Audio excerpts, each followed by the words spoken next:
From the center of the universe and the home of your Grey Cup champion Toronto Argonauts, it's the X's and Argos podcast.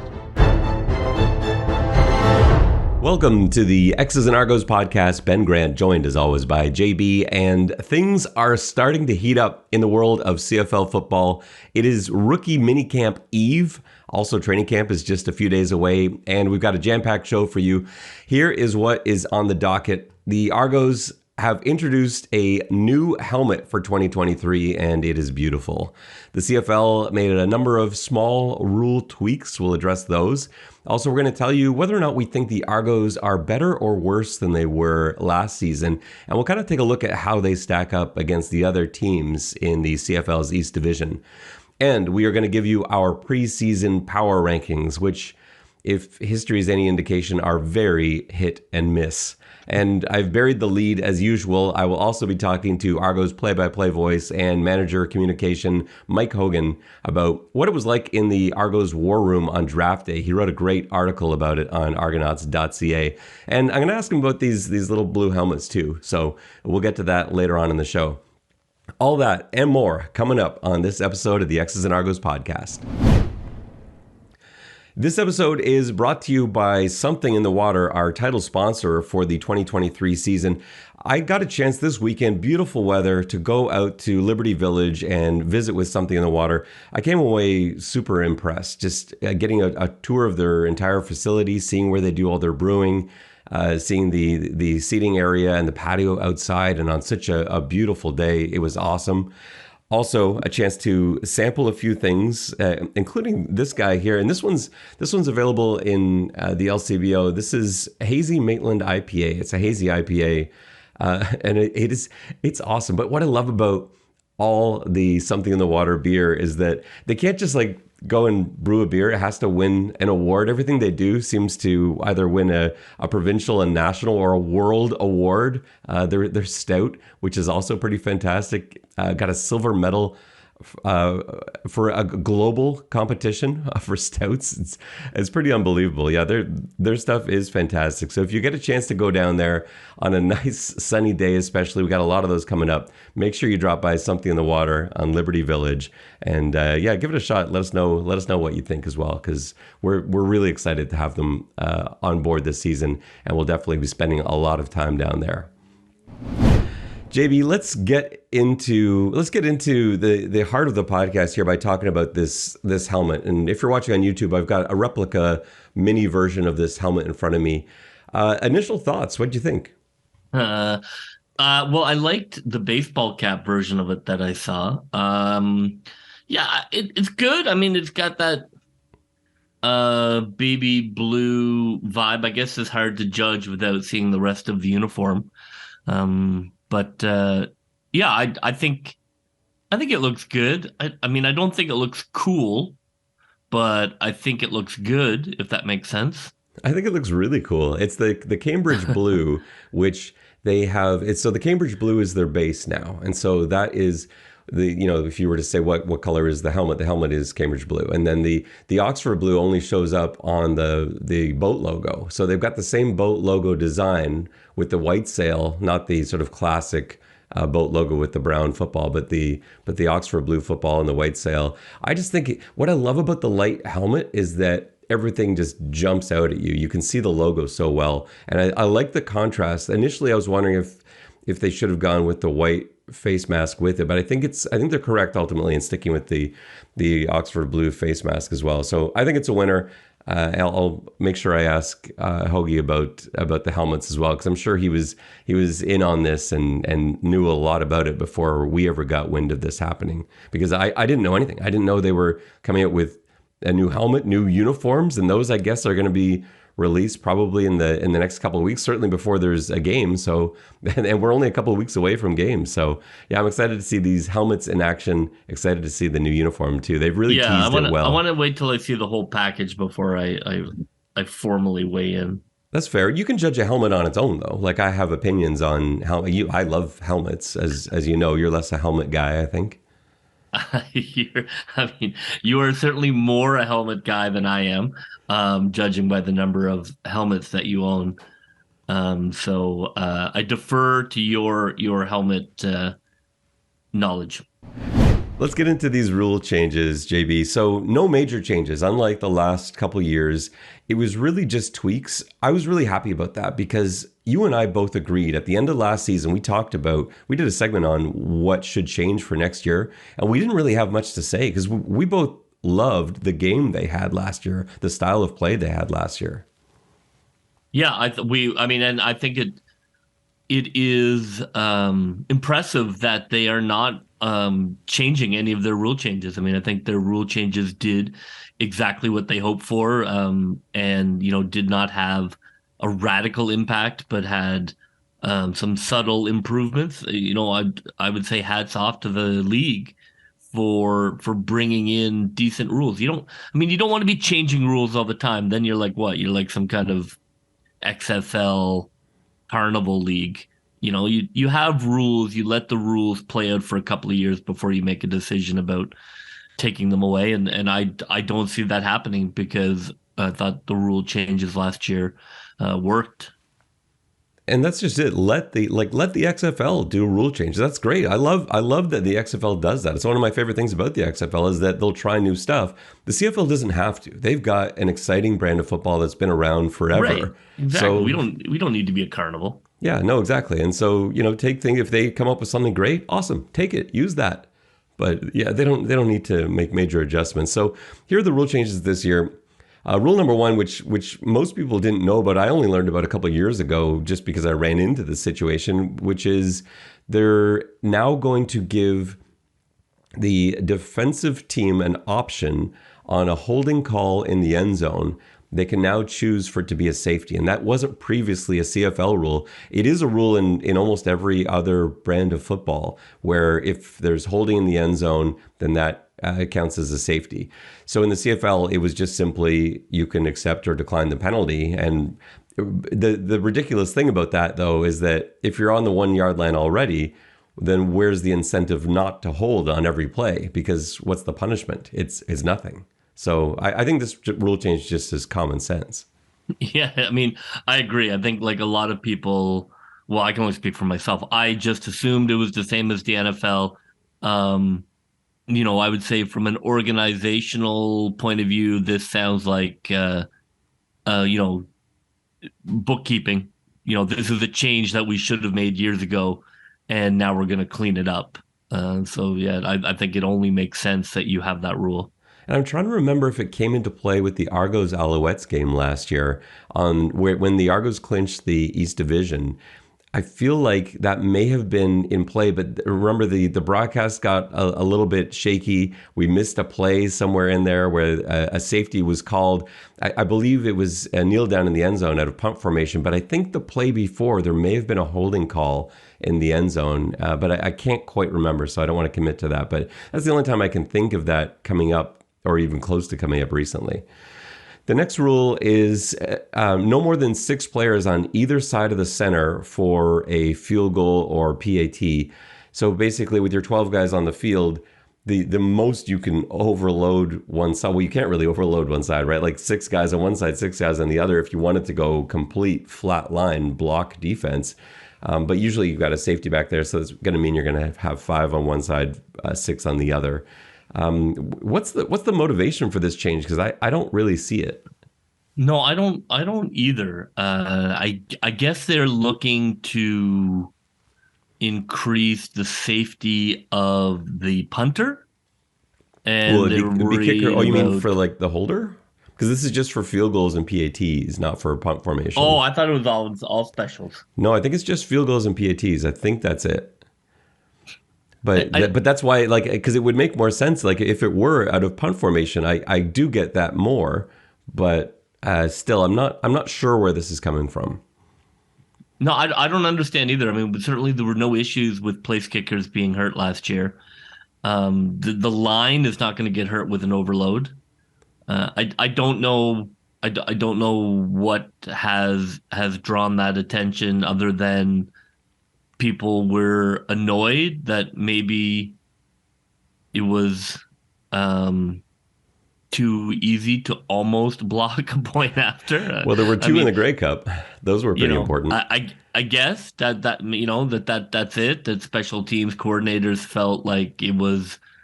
I mean, to some extent, it is unfair that they're allowed to do it. I mean, you can't line all your receivers up on one side.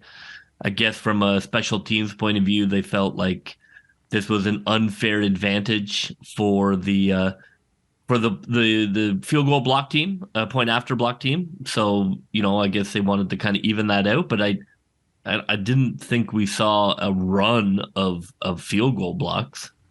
No, me neither. And I feel like if you're kind of taking options out of the offense's hands too, because if you are going to line up an overload, let's say you're going to put 8 or even 9 guys on one side, then a lot of teams will have a check that you can go to. We can call a fake anytime we see something like this. We can just run it out to the empty side, and we definitely will have man advantage. So, I think that sort of takes the excitement out of that part of it too. I don't have a problem with it. The number of times we're going to see this actually come into play, I can't even imagine we would notice. But I just thought it was a strange rule change is all. The third one is rouge on a kickoff. This I am intrigued by. A rouge on a kickoff. So the rule previously, heading into this season, was that on a kickoff, the rouge rules aren't the same as they are on a missed field goal or on a punt.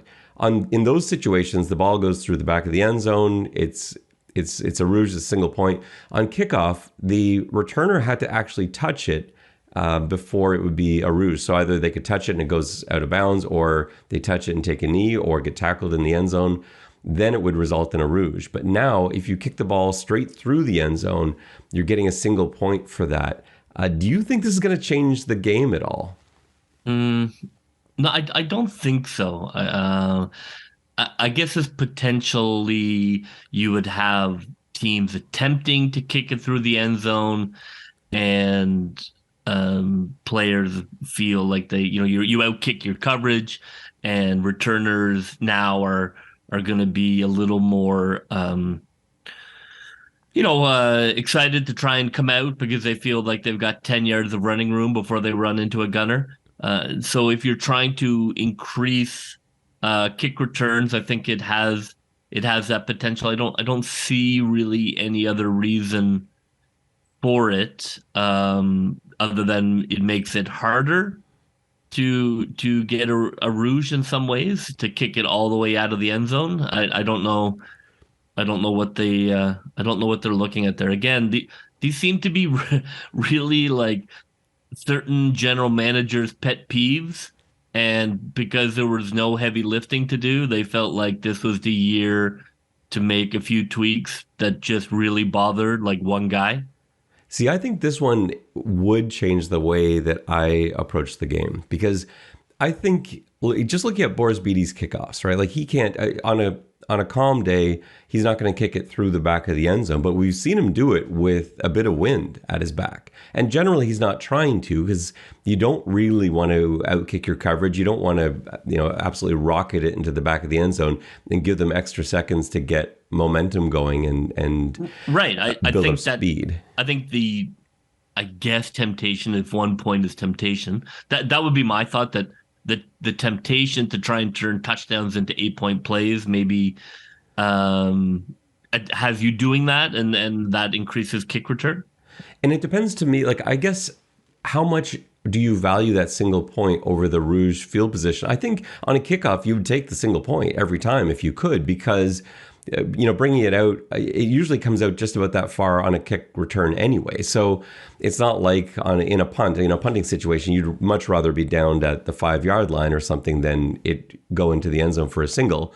But in a kickoff situation, you'll take that single. I wonder if it might even be worth a roster spot. And I know that's a serious thing in the CFL. Roster spots are, not to be wasted. But would it be worth a roster spot to get just an absolute kickoff stud, a guy who can't kick field goals to save his life, has absolutely no accuracy, can't punt, can't do anything else, but he happens to have just a cannon of a leg.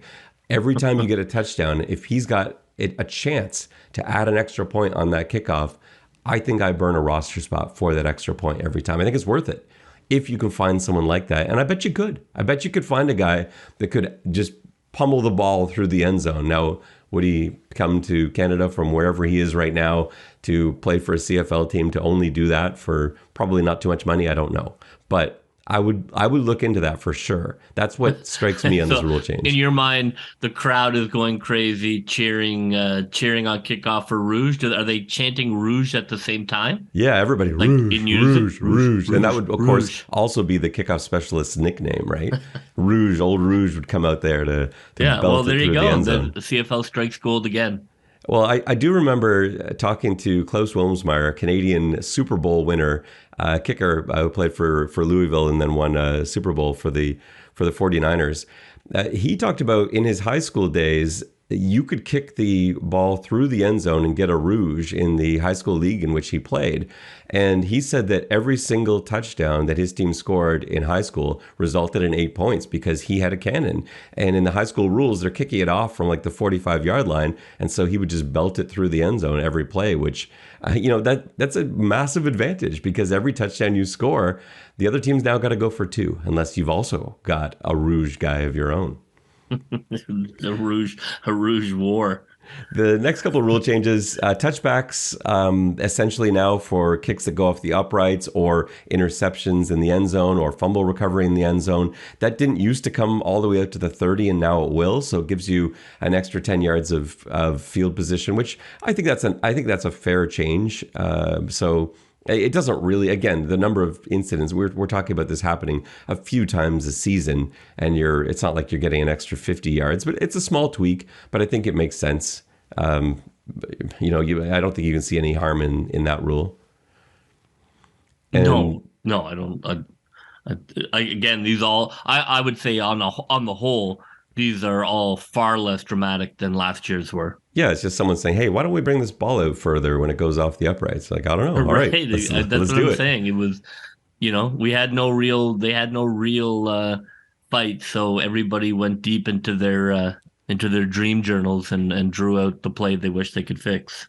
And teams now can dress a number 0 and a number 00, but not both. That is another rule that seems just like another deep dive. But this apparently is more for stat keeping reasons. I guess maybe stat programs not differentiating between 0 and 00. So again, it's just someone saying, can we not have a 0 and a 00? Okay, fine. Let's put that through. All right, JB, let's get into our next segment, which is breaking down the Toronto Argonauts in terms of this year versus last year.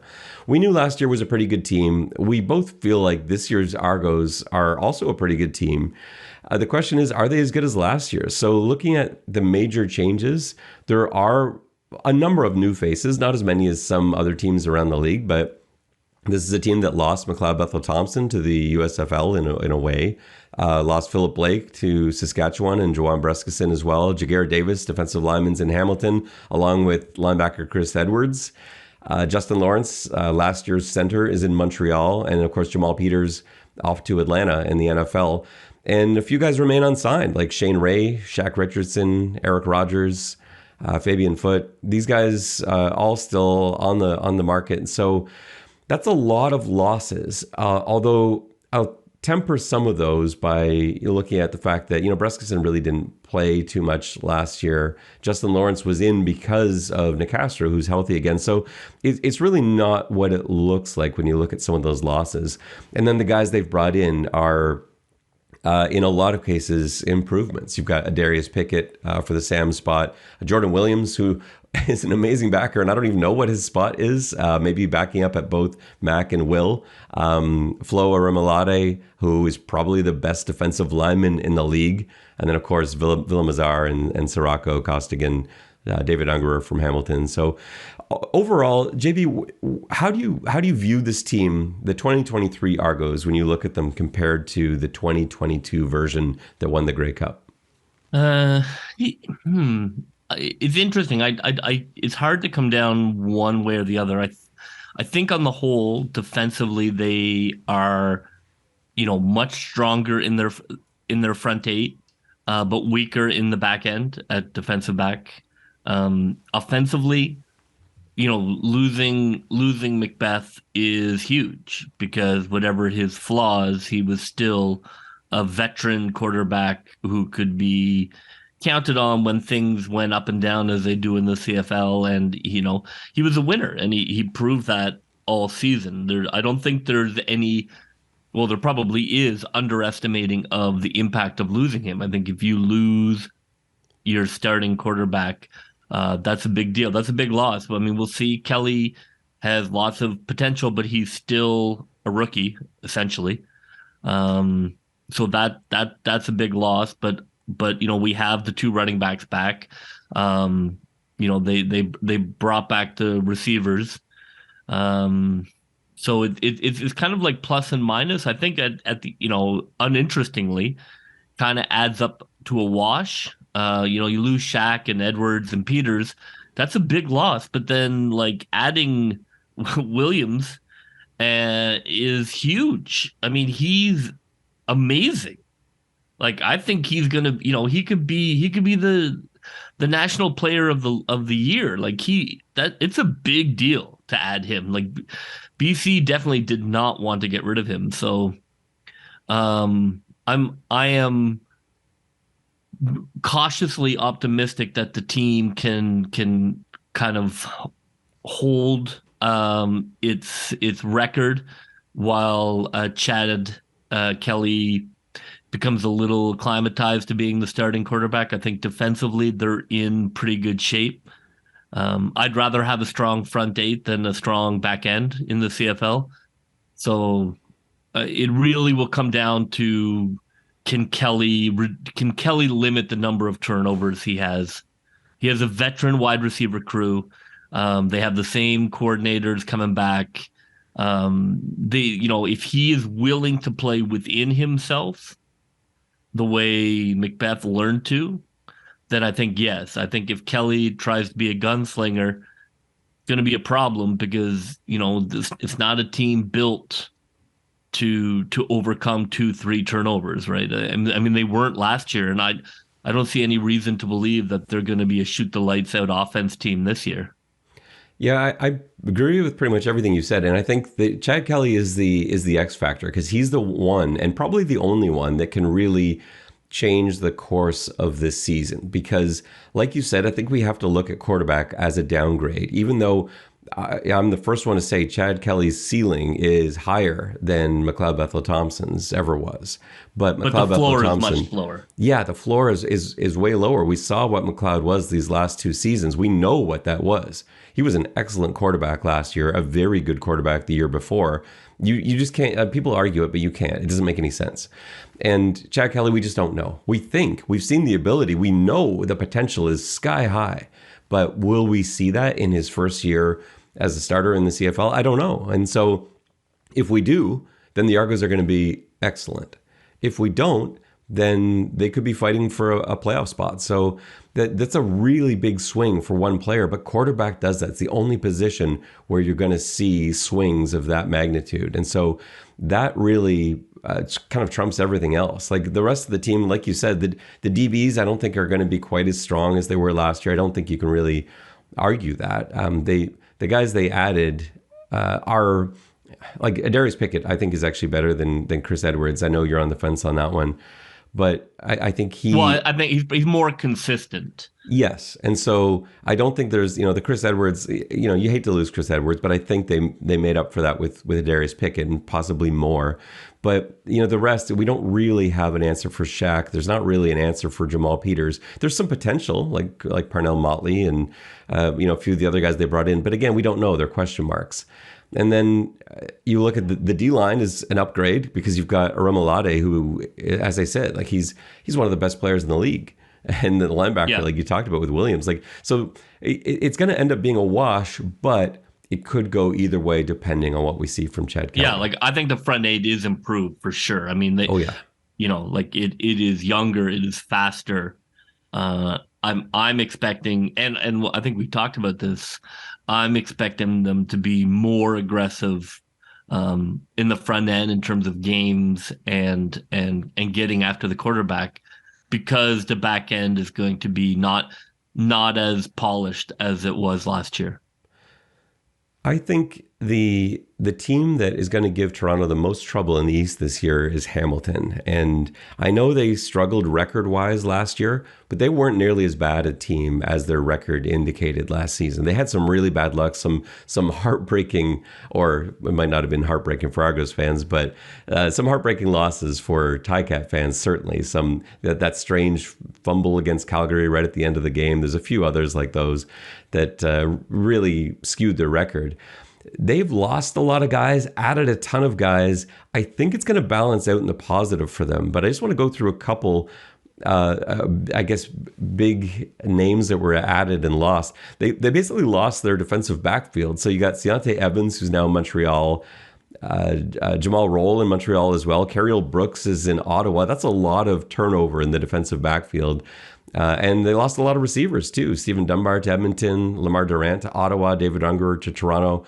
And so with all that turnover, they needed to bring in some impact guys, and I think they did. Bo Levi Mitchell at quarterback. We don't know which Bo this was. Last year's Bo Levi Mitchell wasn't that frightening, but we've seen what he can do in the CFL in the past. They've brought in Chris Edwards from the Argos, of course, and Jameer Thurman. Like that linebacking core between those three guys. So Simone Lawrence, Jameer Thurman, Chris Edwards. That's almost as good as Toronto's top three backers. Right. I think Argos fans are going to have to come to terms with the fact that Edwards is definitely going to have an interception and definitely is going to have a sack in the first game against Toronto. And dance all over the logo.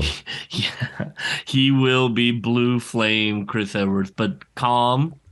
It'll revert back to the mean. But that first game, I hope they scheme up for him because he is coming out of a cannon for Chad Kelly. Do you agree they're going to be better this year? Hamilton, yeah. I mean, they just started really poorly, and then I don't know what was going on. They had two quarterbacks, and it just was really a terrible first 6 or 7 games for them. And then when we thought that they were dead, remember we just couldn't put the dagger in them. They're going to be good. I think Dane Evans is gonna lead that. I mean, I think Butler is a great addition. Yeah, I think Bo Levi Mitchell over Dane Evans is that's such a. I think that alone is an attitude change. We liked Dane Evans, but I like Dane Evans less than the other guys who are kind of like him in the league. I like Trevor Harris a little more than Dane Evans, and they're kind of the same dude. But Bo Levi Mitchell, I would say, is a step up. I mean, that's the interesting thing about Bo Levi is, just because he's gone somewhere new does not mean it's a rebirth. It's true. I do wonder what he has left in the tank. So that's the big question for Hamilton is, does he have one more season in that arm? It did not look like it last year. I think Butler is a nice add. They get Jagger Davis back. They lost Micah Johnson, I think is big. I think that they will be fine, but I don't see them challenging Toronto for first place. I think that they will be the strongest competitor in the East, but still in a tier below Toronto. I think that's fair, and I think it's going to be decided by the 15 games they play against each other. That's what it will come down to. If only we could just let Toronto and Hamilton play over and over again to decide the East. Yeah, welcome to the last 4 seasons. We could know. Once again, a Hamilton-heavy schedule. But looking at Hamilton, it does remind you how Toronto has not signed a veteran quarterback. So that's an interesting aspect. I guess we have the youngest. Who else has a young quarterback? Well, but these guys aren't young. They're just inexperienced. You've got 3 guys who I think all are Or I guess potentially I would say, excellent. who else in the CFL has an inexperienced quarterback? Yeah, there's no one like that. But again, it's the young is we perceive it that way. But and like Cameron Dukes is the only young quarterback on the in the quarterback room. Ben Holmes is 28, Chad Kelly 29, Brian Yeah. Scott, who I think could be really interesting, is 27. But it's those three guys. Like those are the guys that are going to be out there. But really, they've gone all in on Chad Kelly. And if something were to happen to Chad Kelly, I really think they would make a move. They would have to. I think you have to I at mean, that stage. it's an interesting conversation for sure. At least I think it's interesting. I guess it's a bit presumptuous of me to say that, but you look around the league, the Argos are definitely zagging because you could argue teams are just bringing on old war horses again, and it's the same old names in new places. But you look around the league, it's a league. You got Harris and Fajardo. Uh, Bo Levi. I Musical mean, chairs. teams seem really disinterested in starting a quarterback who doesn't have experience around the league. Yeah, Vernon that's true. Adams, right? Like Yep. they want guys that have film. So it'll be very interesting. I think anytime you do something nobody else in the league is doing, uh, sometimes sometimes you're right and sometimes you're not. Let's talk about the Ottawa REDBLACKS because I think they could be a sneaky, dangerous team this year. They didn't really lose that much at all. They lost Caleb Evans, but they're getting their own quarterback back. They lost Sirocco to Toronto, Kwaku Boateng to Hamilton. Shaq Evans is a nice pickup for them.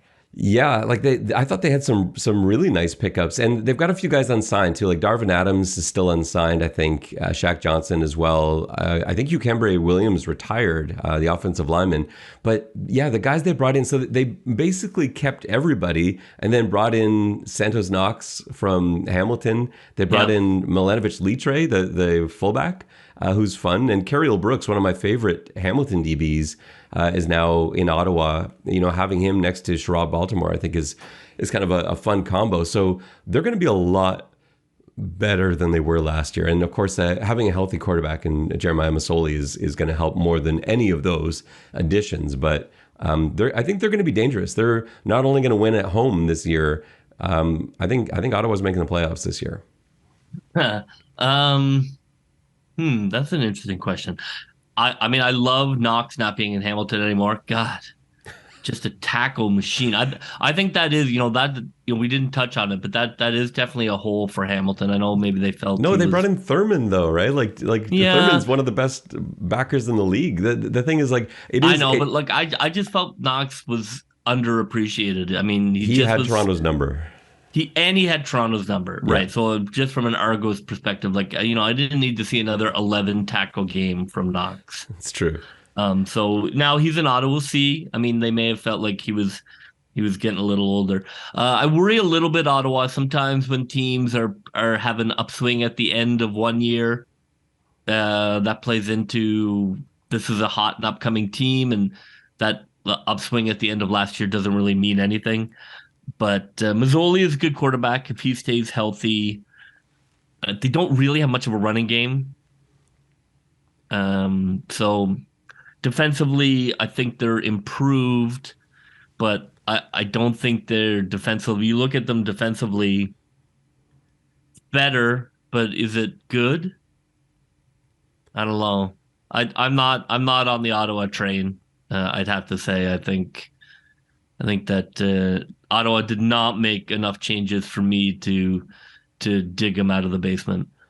All right, let's move on to the Alouettes. And I have a hard time seeing how the Alouettes are going to be a good football team this season. I don't see it at all. They lost so many guys, and a lot of it was due to the ownership mess, where everyone was sort of in limbo, and everybody just started jumping ship. And the guys they lost, like during that stretch, they lost obviously Trevor Harris, Darius Pickett, Geno Lewis, like just those three guys alone. Mika Alway. And then add to that some of those role players too, like Chris Schlugger, the offensive lineman who was a starting tackle last year. He's gone as well. Jake Wieneke is in Saskatchewan. Mike Jones in BC. Dominic Davis, who also was irritating to defend those short yardage plays against. He's in BC. So that's a ton of losses. And yeah, they brought guys in. They brought in like the Hamilton defensive backfield and Ciante Evans and Jamal Roll, but Greg Ellingson, the receiver, like that. Yeah, that's not nothing. And obviously Cody Fajardo is he's had success as a quarterback. I mean, to be honest, I mix up all these like used tire quarterback dudes around the league as they sort of all take a turn moving one team to the right. It does feel like that. Yeah, you know what I mean? So I'm like, oh, Dane Evans isn't there. He's there. Oh, Frank, Harris isn't here. He's here. Like, I don't know. They're all the same guy to me. Is Fajardo, I agree with you. Like, is Fajardo better than Levi Mitchell? Probably not. I think he's probably a high floor, low ceiling guy. Like, what, he's going to win. I don't think he's going to light the world on fire. So I do agree. I don't like Montreal very much. I trust the Montreal brain trust. That's the thing. Like, if you trust sort of like we talked about with Calgary over the years, like if you trust the operation, then you have to give them the benefit of the doubt sometimes. But I think like they're worse at linebacker, they're worse at quarterback, they're worse at receiver, they're worse at DB.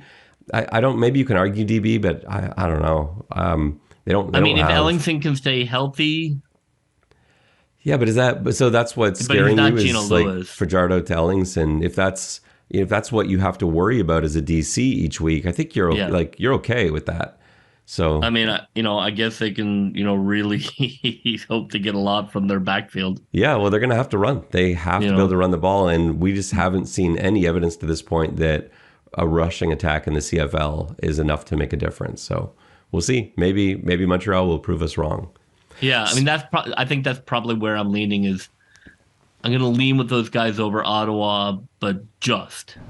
Speaking of proving us wrong, it's time for the power rankings, JB. We only do a couple power rankings each year. Last year, we had a lot of it right, and then we got some really wrong. I think you had BC as the worst team in the league, and then they were the best team in history through the first half of the season. Well, I didn't know that Haley's Comet was going to blow through the sky unexpectedly. And I think I had Calgary being terrible or something like that. We made a mess of the bottom half of our power rankings. But let's see what we got this year. So we'll go from 9, work our way up. JB, I'll start. My number 9 is Les Alouettes de Montréal. I think they're in trouble. I can't see them being better consistently over an entire season than any other team in the league for reasons I just outlined.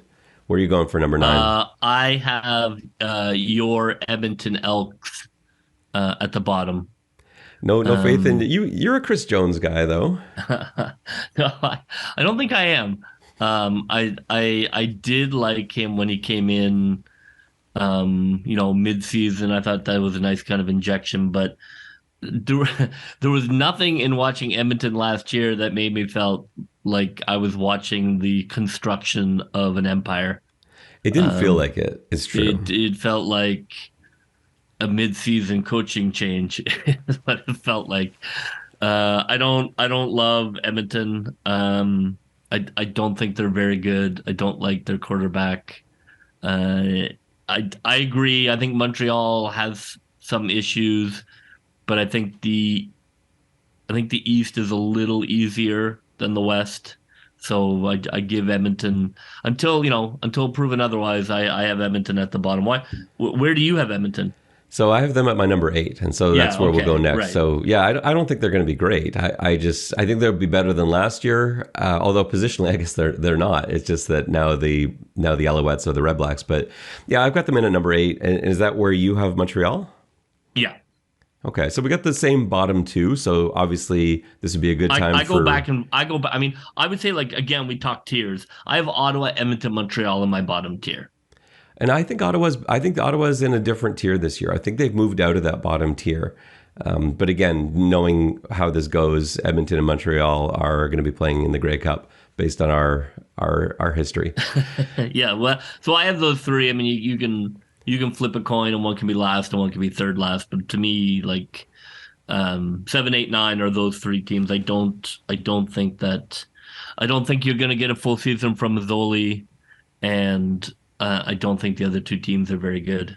So you've got Ottawa at 7.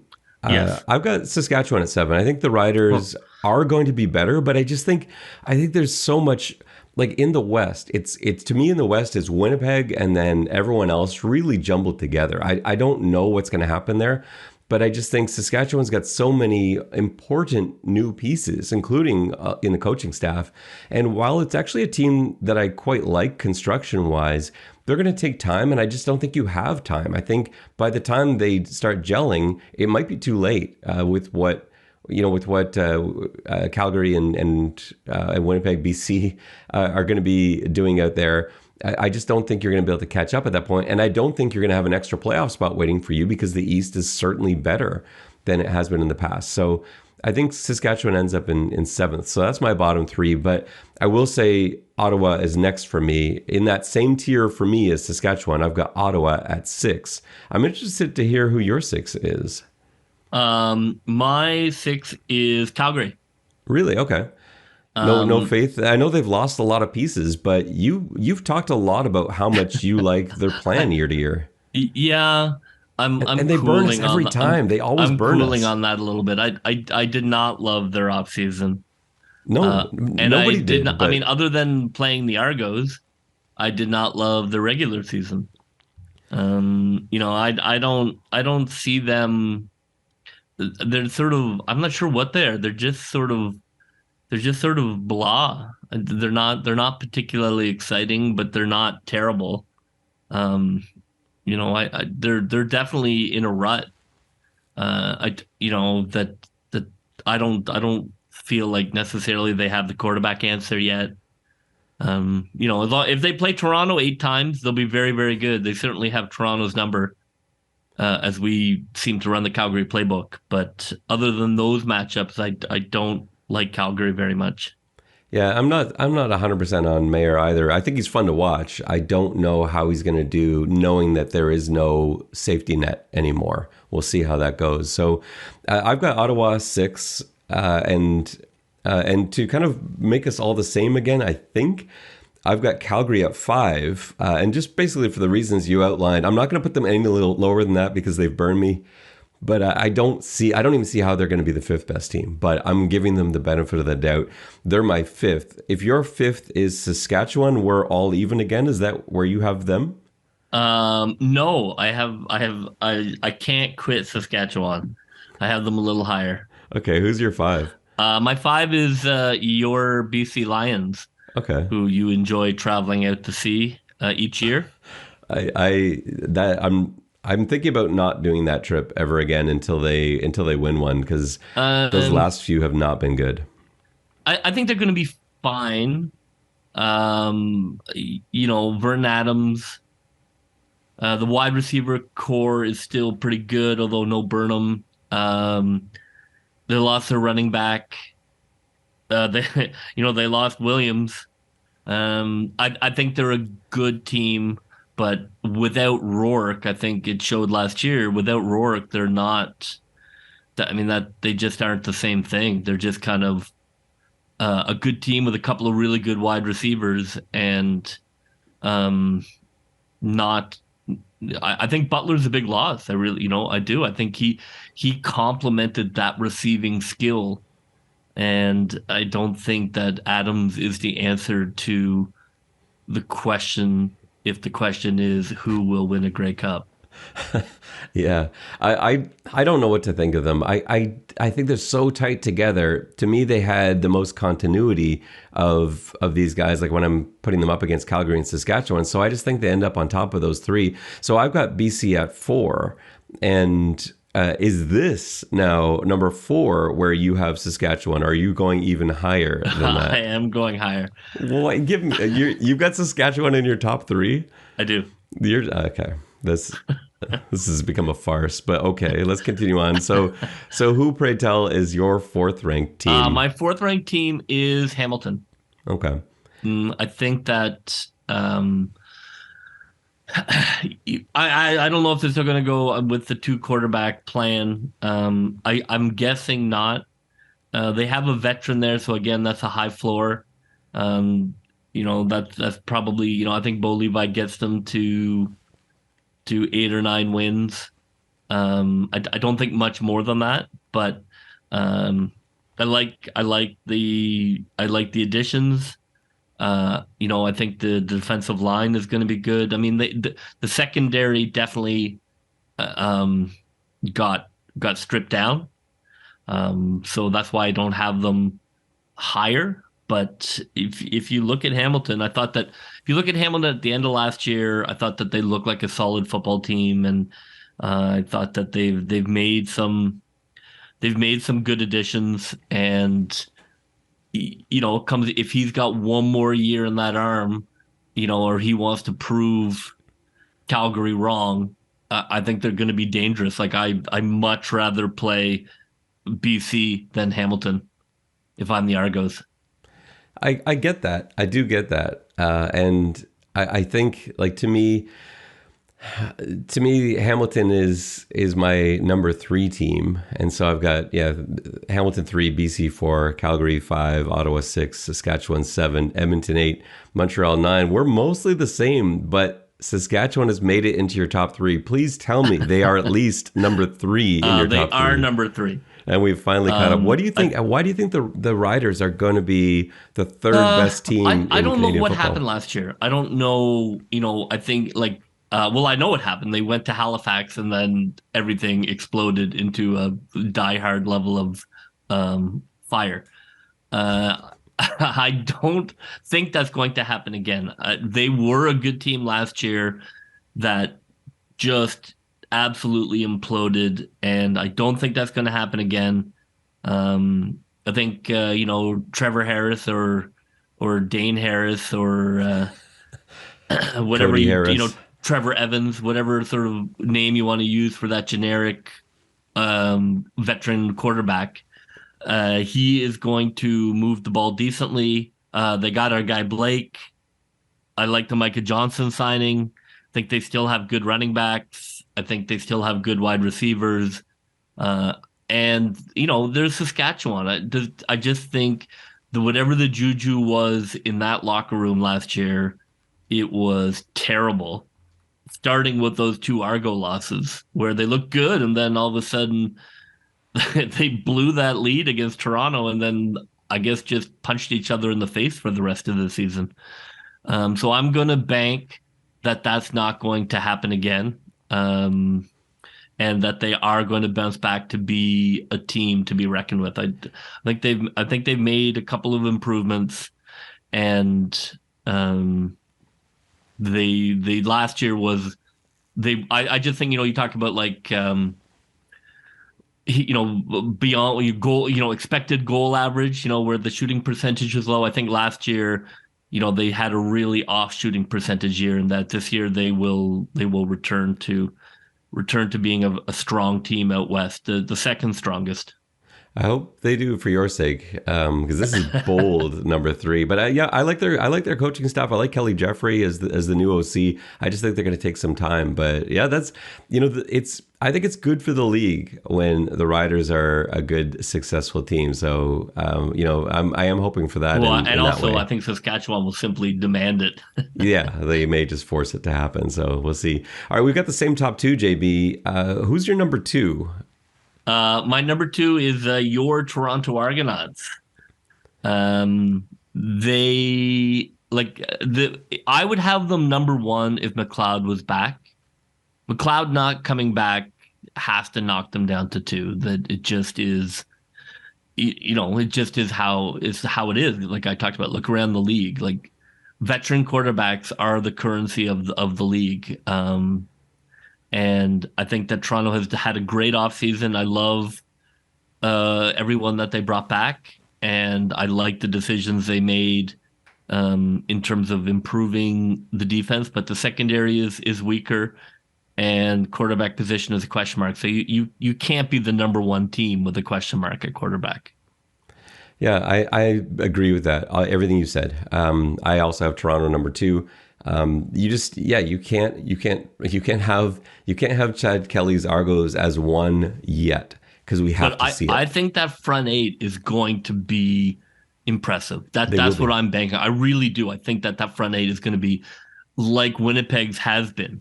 At least that's my hope, that they're looking to create a Winnipeg style, just a machine that's getting after the quarterback. There's also a reality where Toronto's DBs sort themselves out too. Like maybe Parnell Motley is gold. Maybe Jamal Peters comes back from the NFL. Or maybe Shaq signs. Like there are pathways to the DBs improving. And like you said, there's not a better front 7 in the CFL. I don't think it's particularly close. I don't think so either. So yeah, but yeah, because of the little bit of uncertainty at quarterback, Toronto's 2, Winnipeg's 1. Winnipeg was the best team in the league last year. They lost the Grey Cup. Toronto was better in the Grey Cup, and Toronto deserved to win the Grey Cup. But I think Winnipeg was the better football team, sort of start to finish of the season last year, and I think they're better than they were last year. I think they've made some really nice and frightening ads. I agree. Yeah, they're going to be. O'Shea signed his son. I saw that too. I'm not worried about Michael O'Shea Jr. I still think we should have signed him. I think if you can take hostage the son of your opposing general, I think you do that. But that's okay. We'll see if it comes back to haunt. Well, JB, those are our power rankings in the books. And I'm going to let you go now as I bring on Hoagie and ask him all sorts of hard-hitting questions about the draft and this blue helmet that I've got here in front of me. So we'll catch up soon. And right now, I'd like to welcome to the program the play-by-play voice of the Toronto Argonauts, as well as Toronto Argonauts manager communications, Mike Hogan. Mike, it's been a long time. We haven't talked. I don't know, this is not exactly face-to-face, but whatever this is, we haven't talked in a long time. So it's really good to see you. Thanks for joining me. I'm only here because I thought JB was doing it. So yeah, no, exactly. No, exactly. It's good to see you, pal, as always. So I think before we get into anything, there's so much I want to talk to you about. I love talking football with you. We've had some great talks, and whether it's about the Eagles and Bengals or about the Argonauts or about U Sports football, we both love football. We love talking football. We're going to focus almost exclusively Argonauts today if we can help it. But yeah, if you know, I knew there was a but coming there somewhere. We'll try our best, but if the Eagles end up making their way into the conversation or the Queen's Golden Gales or anything like that, don't be surprised. So before we get into the piece that I really want to talk about today, I have to ask you, Mike, because the blue helmet thing has exploded on social media. And, for those that are watching on our YouTube channel, I've got a little mini blue Argos helmet that I threw together. This thing is spectacular, first of all. And I, Hoagie, that I will always give my honest opinion. And I think I get accused a lot of being very pro Argo, because I think in my heart I am, but I try to be fair with this. I don't think the Argos have always had the best helmets. There were some that I thought were terrible. This particular helmet, I think, is the best in the league. What are your thoughts on it? Well, thank you, and I know everybody will be excited to hear that. And when we put the teaser up, and then finally with the spectacular rowing video that the guys put together, that was highlighted with the final shot of the helmet, the replica of which you were holding, the overwhelming response was wow. And I will admit, I was kind of at first, but I saw a different incarnation of that. So this is not just, hey, let's throw this together in a week. This has been literally years in the making. So to see the finished product, the way that it came out, any hesitation that I had is now way in the rearview mirror. I think this is a smoke show for a helmet. And I can't wait to see what the entire uniform looks like. Yeah, so when do we get to see the entire uniform? Was this always like a planned rollout? We'll do the helmet first, we'll get into the uniform later, piece it all together? You'll have to find out, won't you? Okay, that's fair enough. And have you That's our known? field right now. Not saying anything else, but it's no, it's it'll be out obviously before our first preseason game. So you can like we're not going to roll out last year's uniform. So there's a spoiler alert. It will be out before we take the field for our first preseason game. All right, well, that's something I'm definitely looking forward to. Did you find out about this in the early stages? Because I know like everyone's been able to keep it pretty locked down. I hear things a lot. I didn't know anything about this. I knew nothing about the new uniforms, nothing about the helmet, nothing leaked at all. How many people were in on this? Oh boy, enough. It's pretty impressive then. The shot that you see where Oakman and Kelly have the two bags and they open them up and they kind of look inside. That was done for a no, it was a league video shoot maybe a month ago. That's the first time any of the players have seen it. Our marketing department's seen it. Chris Schufelt rolled this out. I don't know if it was 2 or 3 years ago now. Like this has been building to 150. And it's amazing everybody kept quiet. I know Danny Webb obviously had some input on this. Our marketing department. So a lot of folks at MLSE, not just Argos oriented either. I mean, big company. This is a fairly major project. So it was a few people, but not a lot of people at the same time, if that makes sense. And thankfully, everybody's kept the lid on it. And the reaction of folks when that helmet was released was very, very gratifying. Oh yeah, no, the comments have been, and the only people that don't like it are Hamilton Tiger Cats fans, but they weren't going to like no matter what. But and there are some fans who don't like change just because it's change. I mean, that happens in every aspect of life. So, those are also the same types, who like that tradition that if it was up to them, we wouldn't have numbers on the jerseys. So, things do evolve, and sometimes you like them, sometimes you don't. I'm kind of the mindset where if we went back to 1983, I'd be really happy because that's my favorite incarnation of the entire package. But from what I've seen so far, it's looked pretty good. Yeah, and for the traditionalists, like there's a lot of that element in here, right? Like the color, the Cambridge blue is a traditional Argos color. Like that's part of the double blue, which I think has been lost a lot. Like I have enjoyed the last few seasons when they've brought out those Cambridge blue pants. I think that's just a killer ensemble to go with the like Oxford blue jersey. But yeah, my favorite Argos helmet of all time, again, this is not as good for the people not watching on YouTube, but behind me, just over my left shoulder here, the Argos helmet that I sort of grew up with the original boat logo design. I love when they and the light blue sail, which is almost identical to the helmet you're holding right now. Right, and so you were tying in parts of the past. These the Cambridge blue helmets; those go back to the early days. We're talking like 50s and before. When we brought back the boat logo after having the A, let's say Ricky Ray era with the A on the helmet. When we went back to the boat 2 years ago, I guess it was just before COVID. The response was ridiculously positive. Like I've been here 5 years. That might be the most positive thing I've ever seen in terms of reaction. So we knew that at some level the boat had to be involved.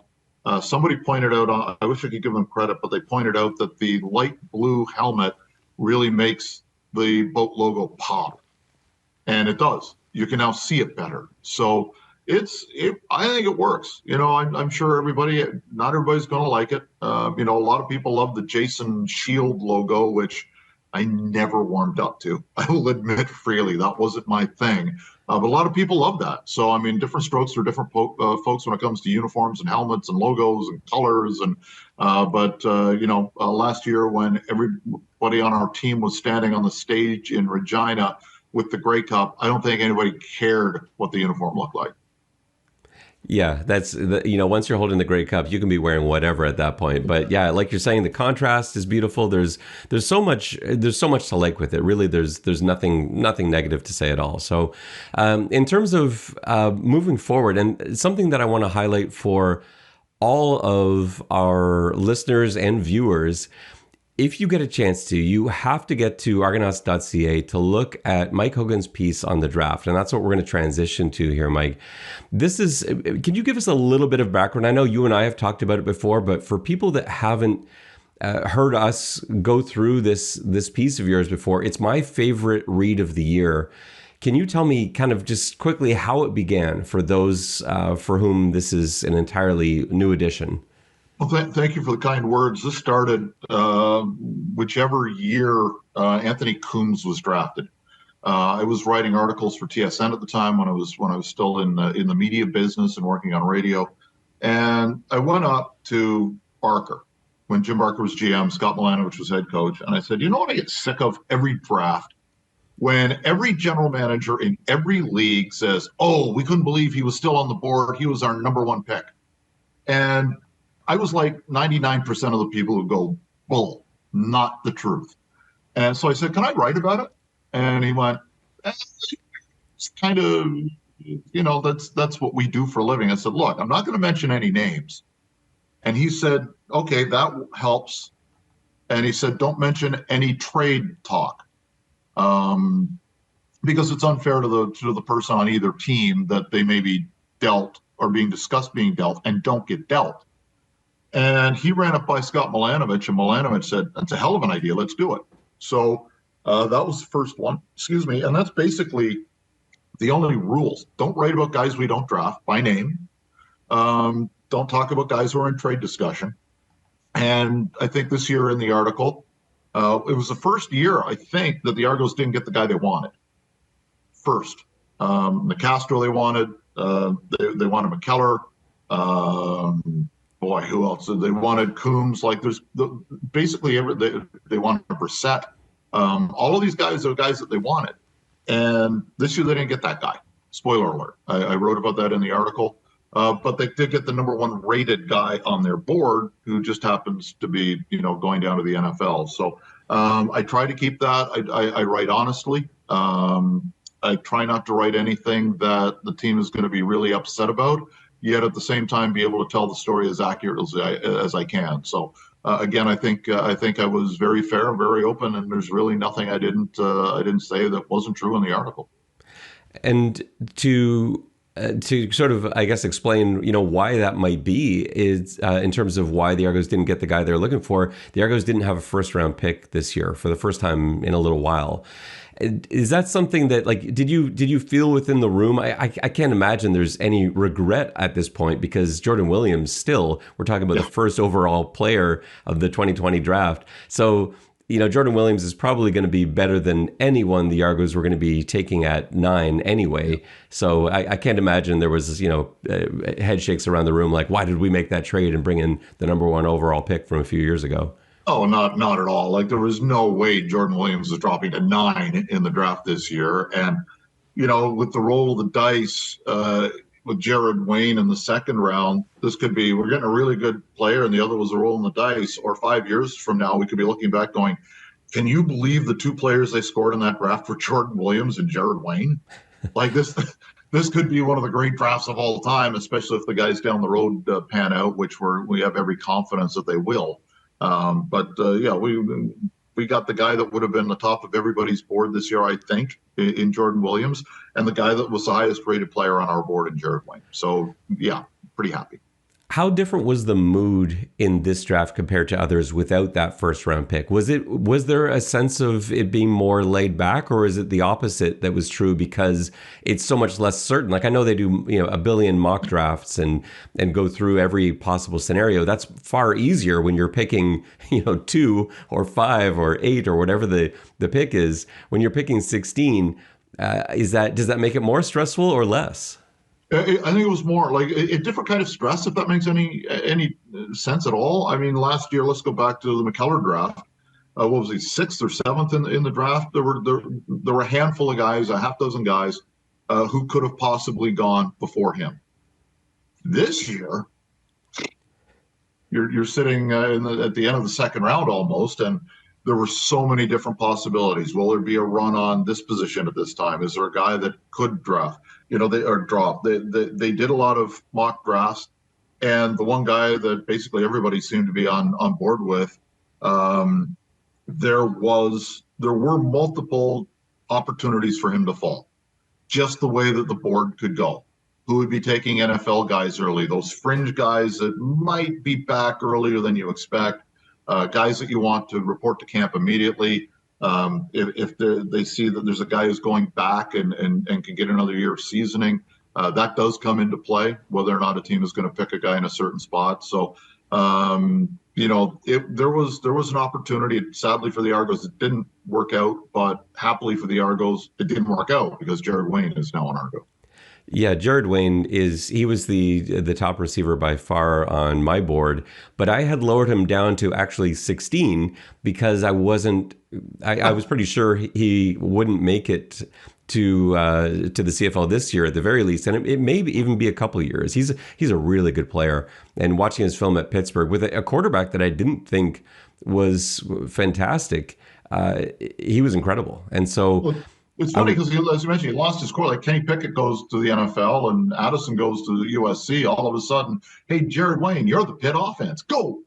And, he got injured during the season, but still did really well. I mean, for those of you who watch our show, Gridiron Nation on TSN, we talked a lot about Jared Wayne this year. And, I think it was a disappointing year because of the injury, but at the same time, when he got back from it, he looked great again. So I don't think any CFL team would have had any hesitation selecting him. We just got to him first. If he makes his way to the CFL, which I think is still a pretty good proposition, he has a chance to be the best Canadian receiver in the league. And I think not just a chance, a really good chance. He did some special things down south. Now, that said, was there hesitation at all? Because you've got so many receivers that were on the board. I remember as that pick was coming in, as the Argos were on the clock, I was looking through my own board and I saw receiver after receiver, great skilled Canadian receivers, like Clark Barnes, for example, Jeremy Murphy. There's so many guys you could go with that you knew for sure would be able to play for the team this year. And yet, unquestionably, Wayne is better than all of them.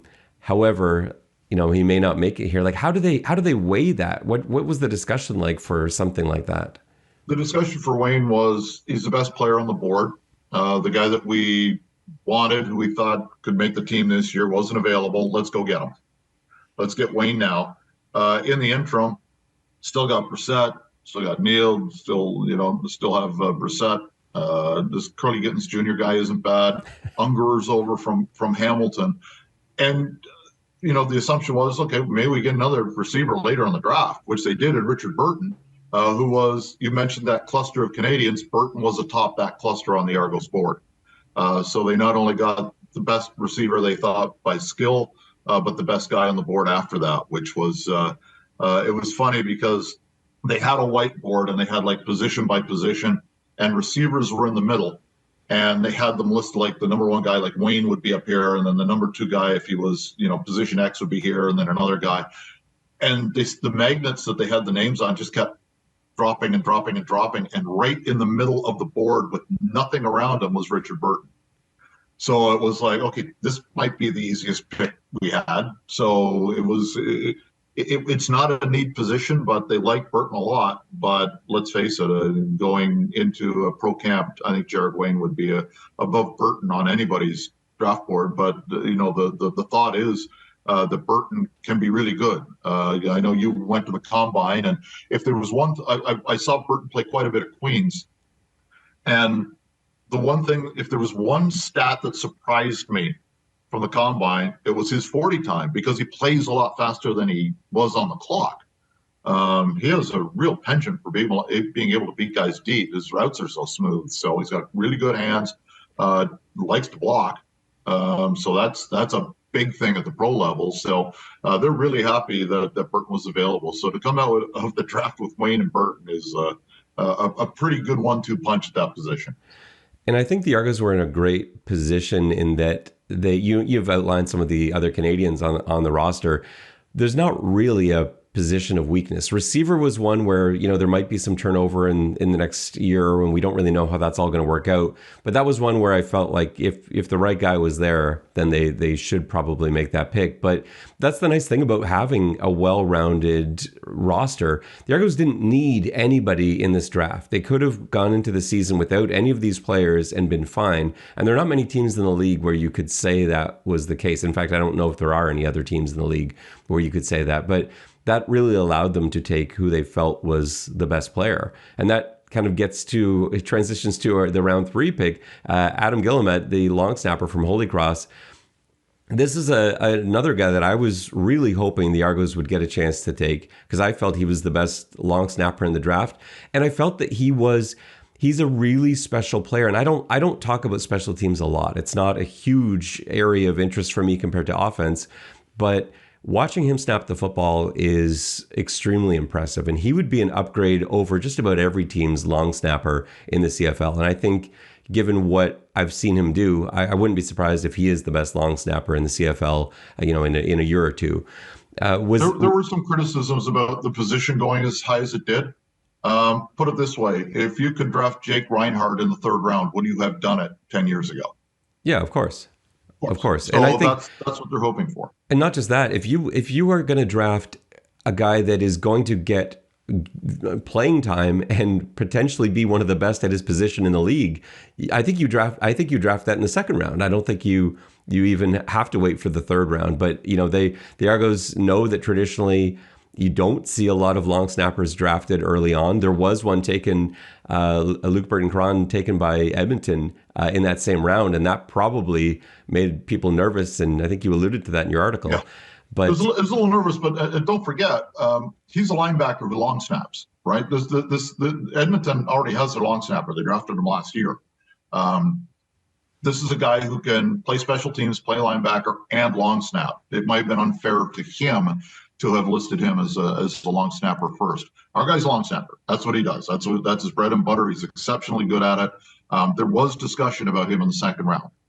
If there was one guy that the Argos wanted to come out of the draft with, it was Guillemette. That was him. That was the target. That was the guy. And there were some pretty happy people in the war room when he was available in the 3rd round. Would you say there was one particular draft pick where there was jubilation around the draft table, where it was really the shock of being able to get somebody in that round? Was there someone that stood out? I don't think so. This wasn't last year, especially with Adam Boye or Anthony Coombs, which was another big bit of relief because there was a real fear that year that Calgary was going to take him. Essentially as a relief guy for John Cornish, so they could make that position Canadian, and have the backup to go with them. But nothing like that. I think they were happy to get Wayne. They were relieved to get Guillemette. And then the others were just, okay, some of these guys we don't need. Let's just get guys who can come in either this year or next year and make us a better team. As you mentioned, the Canadian depth here is fabulous. There was no pressing need to bring in somebody immediately.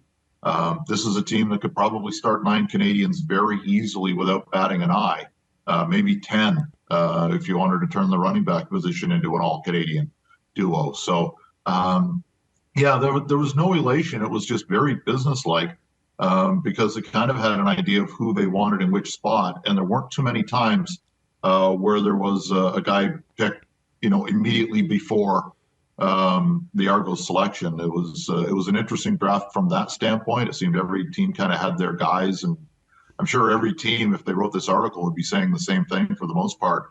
The only disappointment was probably in round 2, but again, that was softened quite a bit, shall we say, with Wayne's availability. If you haven't read the piece, you've got to go do that. Every Argos fan should. I think every CFL fan should. I enjoy seeing the pieces that come out from around the league, and I think you might have started something, Mike, because now there's people have got video content, and other teams have started doing similar things, but I don't think any quite have the detail or the in-depth coverage that you do from draft night. So it's called Hogan in the War Room, and that's available on Argonauts.ca. Now, Mike, before I let you go, I got to ask you, because we're just around the corner from camp starting, which means it's really close to football season.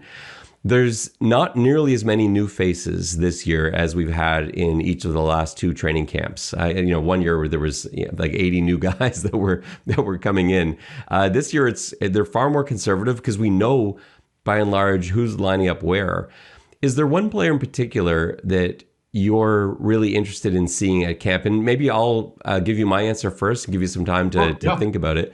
But the guy I'm really excited about is Parnell Motley, cornerback, defensive back, Oklahoma. I as I always do, anytime the Argos signs someone, I'll start watching some film and write down some notes, maybe some things to look for. And they don't always play the same positions that they do in college or in the NFL. And Motley immediately was an eyebrow raiser. This guy is super skilled, and to me was an immediate potential answer for the vacated cornerback position for Jamal Peters, who we wish the best of luck to in Atlanta. And I can't wait to get down to Guelph to see what he looks like on a Canadian football field. And that was. I didn't know much, if anything, about him until Vince Magri let us know that we were going to bring this guy in, and started like you did, started going and looking at video, and okay, there's something there. We'll see what happens. And with Jamal Peters not back in camp, he's still with Atlanta. Who knows what's going to happen to that position? So there is a job for the taking, and he's got as good a shot as anybody, I reckon. So that's a good one. I'm curious about McMahon at running back. Deontay McMahon, we just signed him. If you want to go in that position, because it wasn't a position of need, but our front office is always trying to upgrade the position. So I'm curious. He had a spectacular career in the NC2A, and we'll see how that translates. Sometimes guys jump in, they don't have much of a profile, and zoom right to the top. AJ Ouellette may be a perfect example of that. And other times a guy with a bigger profile will come in and bust. If there are two guys, same position, that I'm kind of curious to see. I want to see what Jared Brinkman can do with a full camp and a full year of CFL under his belt. He came in, played in the Grey Cup last year, and there were times he looked unblockable, or he's going to take two virtually every time. And at the same position, Deontay Knight, who we picked last year, battled through injuries right from training camp on. He's got a year of experience now in terms of film, was able to, spend a lot of time at practice when he wasn't injured getting in. And I want to see what he can do, because I was as excited about getting him last year as anybody. I didn't dream he would drop to the 10 spot a year ago. So those are probably the two guys. And, I think, a lot of fans, when they watch the game, they just watch the quarterback drop back. I'm always watching line plays, so I'm curious to see what they can do. Yeah, those guys I expect to take a step. And like you said, like Brinkman was such a really unheralded too. Like not many people have talked about that, his performance in the Grey Cup. But yeah, he was a machine. And so yeah, knowing the game a little bit better, having that full camp, knowing exactly what he's, with the sort of shape he's got to get into for CFL versus, playing down south. I think it'll be interesting to see how he shows up. Yeah, Knight we're super excited about. And McMahon, like you mentioned, this is a guy, Deontay McMahon, watch his highlight tape. Go to YouTube, watch the highlights for McNeese, I think, right? And and man, is it exciting. There was a lot of downtime draft day, right? There was the international draft, the global draft rather, was at 11 o'clock, and then we had 9 hours to wait, because I think the global draft, I wrote in the article, I think was 19 minutes from beginning to end. So they busted out some McMahon video we were watching at the War Room in Vince Magri's office, and I'm just going, ooh, like some of the cuts this guy makes are just ridiculous. A couple times you could see him get caught after making a few of these jukes downfield, but well downfield. But boy, he's that kind of guy. I know there's the old cliche about making a guy miss in a phone booth, but he would be one of those guys. And I don't know what the modern version of that expression is, because no one knows what a phone booth is anymore under a certain age. So we got to find a new one. But yeah, it looks like there's frames missing from the video, because that's how quickly he moves. It's like, wait, how did he get over there? What did I miss? And I'm sure the defenders. Charles Roberts had the great nickname Blink. This would be a pretty good nickname for this. We can't steal it, obviously, because Blink Roberts is a Hall of Famer. But he's the same kind of, if you think as a linebacker or DB you're set, don't set too early. It's because he's going to make you miss. Yeah, no, for sure. He'll be fun to watch, and maybe that's a guy that gets a chance to return some kicks and punts too, because I think he will certainly enjoy the extra space that the Canadian Football League field provides him. Mike, Absolutely. You've been really generous with your time. I appreciate so much you coming on and joining me on the show today. Is there anything that you would like to plug, that you would like to let our viewers or listeners know before we sign off? Yeah, buy tickets. That's what I'm going to say. We have seen an increase the last couple of years in season ticket holders. That's going to go up again this year for sure. The team is good. I don't know if it'll win a Grey Cup again, but it's going to be competitive from week one. So we'll see how that goes. So you should be entertained by the product on the field. We're trying to get everything going off the field as well to make the in-game experience as good as possible. We think we're doing that. We're going to have some more bells and whistles. And this is our 150th anniversary, right? Ticats aren't the oldest football team. Go and look at the 1949 CFL standings and tell me where the Tiger Cats finished. They weren't around. So this is an opportunity to celebrate. We've got a lot planned. We have a news conference coming up later in the month. We're holding it at the Argonaut Rowing Club, where we were born. The rowing club founded in 1872. A year later, they said, how do we stay in shape between rowing season and hockey? Oh, there's this new football thing. Let's try it. And it kind of kicked off, and we went down for a site visit, and it was remarkable how many old football photos they still have in the rowing club from 1904 and 1922, and the Invincibles from 1921, and just all of these great football players and teams are represented. So there will be a little bit more incorporation. You saw that with the video and to kick off the helmet. Celebrating our past. I'll leave it at that. We're going to be doing that a lot this year, and I think in some very spectacular ways. So I'm really, really pumped. Get on board. We've got some announcements coming late in the month. So I don't know if we're able to give out the date yet, but it's coming, and I can't wait to share everything, because the work that has gone on, I can tell you one project took hundreds and hundreds of man hours to get ready for. So we're really looking forward to that.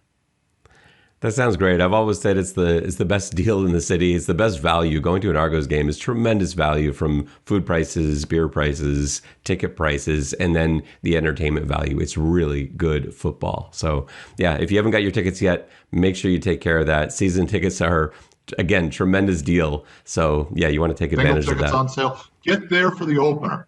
It's the Tabby Kitties, and we get to unfurl the championship banner in front of our arch rivals. Go there. They're going to be bringing folks down from the QEW. Make sure that we are loud and proud, and get a chance to see some history in what is going to be an historic season of 150. Get there and see the banner unfurled. It's been 5 years.